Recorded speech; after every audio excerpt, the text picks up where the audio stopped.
اور رجب کے مہینے سے ہم گزر رہے ہیں.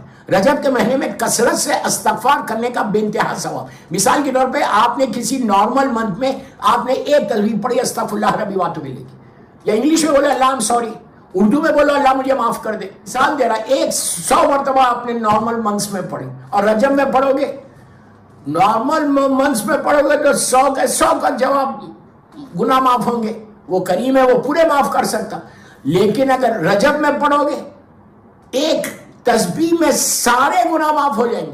سارے گناہ معاف ہونے کا مطلب یہ ہے کہ لحد میں جب پہنچ رہے تو اندھیرا, سب سے پہلے اندھیرا ختم ہوگا, سب سے پہلے وحشت ختم ہوگی, تکلیف ختم ہوگی, مصیبتیں ختم ہوں گی, عذاب ختم ہوں گے. اس لیے کہ اللہ جب گناہ معاف کرتا تو رحمت کو نازل کرتا. جب رحمت نازل ہوتی تو پھر تکلیف نہیں. تو وہاں پہ تو صرف رحمت ہی رحمت. اگر رحمت کو لینا چاہتے تو آپ کے ہمارے اوپر لازم ہے کہ کثرت سے رجب کے مہینے میں, ابھی ٹائم ہے, ابھی آپ کے پاس ٹائم ہے 29 رجب تک. میں یہ نہیں بول رہا کہ 29 رجب کے بعد پھر آپ استغفار نہیں کرو. I'm not telling you this.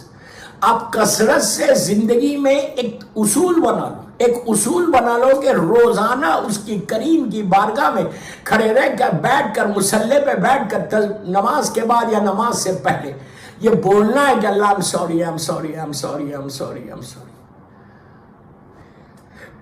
غرور کو توڑنا ہے جو صفت شیطان ہے, غرور بھی ٹوٹ جائے گا. کثرت کے ساتھ استغفار کریں. تو بہترین اعمال میں یہ ایک عمل ہے.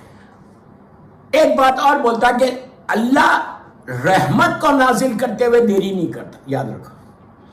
مثال کے طور پہ تم نے جا کے کہا اللہ تو مجھے معاف کر دے, وہ کریم اتنا ہے, غفور و رحیم. کتنی مرتبہ قرآن میں کہا کہ میں غفور و رحیم ہوں, میں ارحم الراحمین ہوں, میں رحمان ہوں, میں رحیم ہوں, میں عزیز و یا غفار ہوں, میں تواب و رحیم ہوں. یہ سارے اس کے نام ہیں. بار بار قرآن میں کہہ رہا کہ میں غفور و رحیم ہوں, میں غفور و رحیم ہوں. اب اس سے زیادہ کیا چاہیے کہ اللہ بول رہا کہ میں معاف کرنے والا ہوں. At least come to me and say sorry. یہ غرور کو توڑو. استغفار تمہاری زندگیوں کو بدلتا ہے. یاد رکھو, ہر نماز عصر کے بعد, اب آپ نے عصر کی نماز پڑھی 4 رکعت, ظہر 4 پڑھی, عصر 4 پڑھی. عصر کی نماز ختم ہونے کے بعد میری مظلوم بی بی زہرا کی تسبیح پڑھنے کے بعد 70 ٹائمز بولو استغفر اللہ ربی واتوب الیہ, استغفر اللہ, اللہ تو مجھے معاف کر دے. تو روزانہ 70 ٹائمز اگر تم یہ بولو گے تو روایت کا جملہ ہے کہ اللہ اس دن کے تمہارے 700 گناہ معاف کرتا. 700. اب آپ یہ مت بولیے کہ یار ایک دن میں کوئی 700 کرتا ہے. اتنے گناہ ہمارے ہیں کہ ہم کو معلوم ہی نہیں. یہی تو جملہ مولا علی علیہ السلام نے دعائے کمیل میں کہا. دعائے کمیل میں میرے مولا نے کیا کہا, پروردگار میرے وہ گناہ معاف کر دے جس کا مجھے علم نہیں ہے. اللہ اکبر. کوئی مولا کے تعلق سے سوچ سکتا؟ امام علی کے تعلق سے گناہ کا سوچنا گناہ ہے. یاد رکھو, علی آئے تطہیر کا مصداق ہے. علی وہ کہ جس کا نام کفن پہ آ جائے تو میری بخشش ہو جائے. علی وہ کہ جس کے نام کے صدقے میں میرے گناہ معاف ہو جائے. میرے گناہ اسی وقت معاف ہوں گے جب میرے مولا کا نام میں لے کے بولوں گا کہ تجھے امام علی کا واسطہ میرے گناہوں کو معاف کر. وہ میرا مولا اللہ کی بارگاہ میں جا کے بول رہا کہ پروردگار میرے وہ گناہ معاف کر دے جس کا علم نہیں ہے.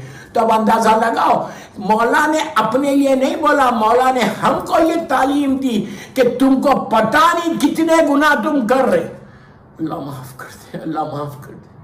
کتنے گناہ میں کر رہا مجھے نہیں معلوم, لیکن یہ کہہ کے اللہ کی بارگاہ میں معافی مانگو کہ اللہ میرے وہ گناہ معاف کر دے جس کا مجھے نالج نہیں. ایک سلوات پڑھ لیں محمد والے محمد.